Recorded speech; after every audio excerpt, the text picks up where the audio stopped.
So mga par, matapos nga po matikman ni Jake Paul ang unang talo nito via knockout kalaban si Anthony Joshua sa kanilang exhibition fight kung saan pinabagsak ng Briton ng 4 na beses itong si Jake Paul. At napag-alaman natin mga idol na hindi pala gumawa ng post-fight interview si Jake Paul dahil diretso ito sa ospital dahil sa tinamo nito na injury sa kanyang panga. Sa ninang huling suntok sa kanya ni Joshua, biyak talagang panga ni Jake Paul mga idol. Nawala sa alignment ang ngipin nito sa lakas ng suntok sa kanya ng heavyweight superstar. Tila hindi talaga scripted kagaya sa sinasabi ng iba ang naging laban ng dalawang fighter. Meron kasi nagsabi mga idol na scripted daw ang bakbakan. Mananalo daw si AJ at matatalo si Jake Paul pero hindi sa knockout. Patunay lang talaga ito mga idol na hindi talaga nagbibiro si AJ. Napaparusahan at saktan talaga nito na walang awal itong si Jake Paul.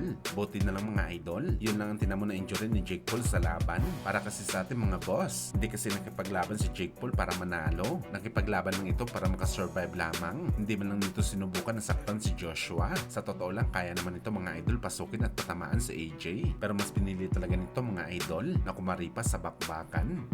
Samantala kahit knockout ang nangyari kay Jake Paul sa laban nito kay Joshua, marami pa rin po ng mga boxing experts ang pumuri sa kanya mga idol na kudos daw para kay Jake Paul dahil tinanggap nito ang laban kontra kay AJ kahit alam nito delikado siya sa bakbakan. Pinatunayan lang doon ni Jake Paul na mali ang tiyenta sa kanya ng mga tao na mananockout ito sa round 1 sa isang suntok lamang ni AJ kung saan umabot pa daw sa maraming suntok at 4 na knockdown bago matalo ito via knockout. Bagaman sa totoo lang mga boss, tama naman ang mga boxing fans na round 1 lang sana nga abutin ni Jake Paul kay AJ. Sakaling nakipaglaban ito ng tikitan, tumakbo kasi ito mga idol, kaya hindi kaagad ito nahuli ni Joshua. Sa ngayon mga idol, sira na ang plano ni Jake Paul na labanan si Tyson Fury sa UK. Bali si Joshua na ang lalabanan ni Tyson Fury sa heavyweight match. Magandang laban to mga idol. Dalawang British superstar ang maglalaban. Siguradong dudumugin talaga ito ng mga boxing fans.